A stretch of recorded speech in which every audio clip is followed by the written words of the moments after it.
Ever find yourself staring at a brand name like, why is there a Z where the S should be? Mm, Like, are they trying to be different? You're not alone. Today, we're diving into the world of unconventional brand names. right. Think Lyft, Yeah. Tumbler, even BHLDB, to see if those quirky spellings actually work. Our guide is this 2023 Journal of Marketing article, Choosing the Best Spelling, Consumer Response to Unconventionally Spelled Brand Names. Yeah, and it's a topic with surprising depth. On the surface, it's just letters, right?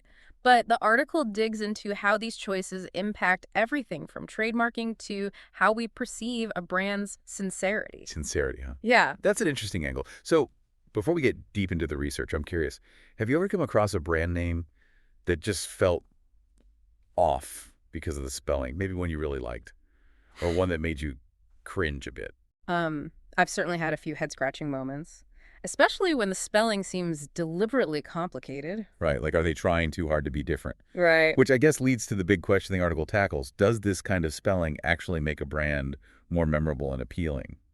Or does it backfire? And the answer, like most things in marketing, is it depends. But one of the core findings is that unconventional spellings can actually make a brand seem less sincere. Less sincere. Now that has me curious. Tell me more. It all ties back to this idea of persuasion knowledge. Basically, consumers are savvy. They're always trying to figure out the angle a brand is working. We're not just empty vessels absorbing messages. It's like seeing through the marketing ploy. Exactly. If a brand name feels overly contrived or manipulative, it can trigger that, okay, what are you trying to pull? React. That makes sense. It's like that feeling when a salesperson is laying it on too thick, you instantly get a little suspicious. Exactly. And in those situations, that unconventional spelling becomes a red flag. It can make consumers think, are they trying to distract me from something with this weird spelling? So it's a gamble. You might stand out, but at the cost of seeming trustworthy. What did the researchers do to uncover all of this? They conducted a really fascinating series of experiments to see how people actually respond to these spellings. And it wasn't just about asking for opinions. They got into how these spellings affected people's choices and even how much they were willing to pay. Okay, now those are some concrete results. What'd they find? Well, one experiment focused on choice overload. That feeling you get when you're bombarded with options. Like imagine standing in the cereal aisle completely overwhelmed. Oh, I know that feeling all too well. Too many choices. Exactly. They found that in those situations, people were less likely to choose a brand with an unconventional spelling. It's like our brains are already working overtime to process all those choices, and the unusual spelling just adds another layer of cognitive load. So when we're already feeling decision fatigue, a funky spelling might be the final straw. We just go for the familiar and move on. Precisely. It's like our brains are saying, I don't have the energy for this. Hmm. And that can directly impact a brand's bottom line. Fascinating stuff. Yeah. It seems like there's more to it than just being catchy and memorable. Yeah. Yeah, it really makes you think twice about all those brands trying to be clever with their spellings. It's a delicate balance. And the research found that this sincerity factor even played into something unexpected: gift cards. Gift cards. Okay, now I need to hear this. So they showed people gift cards from brands with both conventional and unconventional spellings. Just the names, or were the cards themselves designed differently? Just the names. The goal was to isolate the effect of the spelling. And consistently, people were willing to pay less for the gift cards from the brands with those unconventional spellings. Even though it's essentially like holding cash, just with an extra step. Wow, that's really telling. It goes back to perceived value. If, even subconsciously, a brand feels less trustworthy because of its name, we value it less, even in something like a gift card. That's wild. So unconventional spellings can actually make your product seem literally cheaper to consumers. That's what the research suggests. But it's not all doom and gloom for brands who love a good yai instead of an I.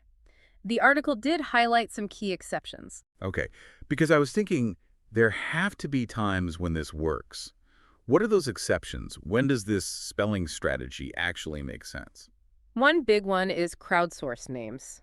Remember how we talked about consumers valuing sincerity? Well, when a brand's name comes directly from its community, it doesn't feel like a calculated marketing ploy. It feels authentic. So it's like if the brand itself chooses to be a little edgy with its spelling, that raises eyebrows. But if it's the fans, the community who has say in that name, it feels more genuine. Exactly. It becomes a shared language, an inside joke almost. That strengthens the bond between the brand and its audience. And in those cases, that unconventional spelling becomes a badge of honor, a symbol of belonging. That makes a lot of sense.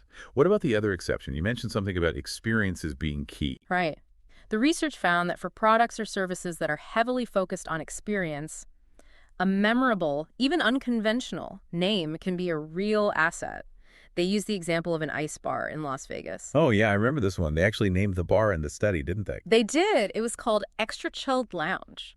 And when you compare that to a more conventional spelling like Extra Chilled Lounge, Mhm. it's definitely more memorable. It sticks with you. And in a place like Vegas, where everyone's looking for something unique and unforgettable, that memorability is marketing gold. Absolutely. In that context, the unconventional spelling actually enhances the experience. It plays into that desire for something different, something that stands out. So it's not just about the spelling itself, but how that spelling aligns with the overall brand experience and the message you're trying to send. Precisely.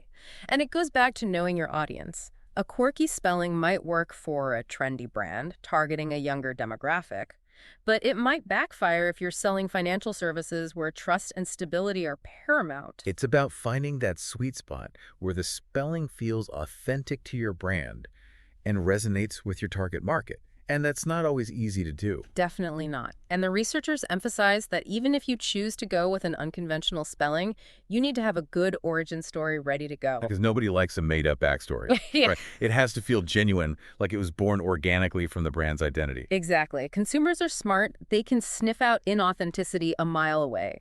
So if you're going to go down the unconventional route, you better have a good reason that goes beyond just trying to be trendy. So it seems like there's a lot to consider here. It's not as simple as just choosing a cool-looking word and calling it a day.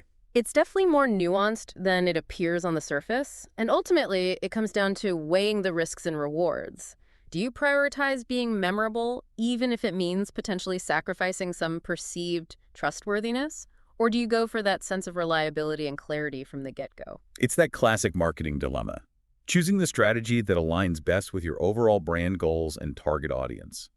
And sometimes that means sticking with what's tried and true, even if it feels a little less exciting. And that in itself can be a strategic decision. In a world saturated with brands trying to be different, sometimes clarity and simplicity can be the most effective differentiator. That's a really interesting point. It's like the brands that are confident enough in their product and messaging don't need to rely on gimmicks to stand out. Exactly. They let the quality of their product or service speak for itself. And in a way, that can be even more impactful than a catchy but ultimately forgettable name. So what I'm hearing is that while unconventional spellings can be effective in certain contexts, they're not a magic bullet. It's all about understanding the nuances, weighing the risks and rewards, and making a strategic decision that aligns with your overall brand strategy. Precisely. There's no one-size-fits-all answer. It's about finding the approach that feels authentic to your brand and resonates with your target audience. It seems like the simplest things, like spelling, can have such a big impact on the world of branding.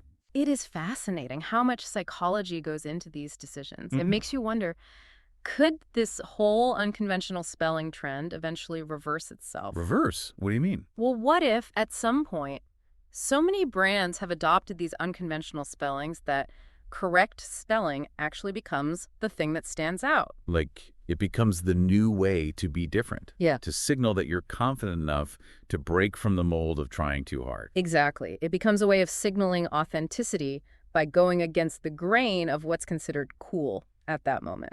That's a really intriguing thought. It speaks to how language and our perceptions of it are constantly evolving. What's seen as edgy and different today might be commonplace tomorrow, and vice versa. It definitely makes you wonder what the future holds for brand names.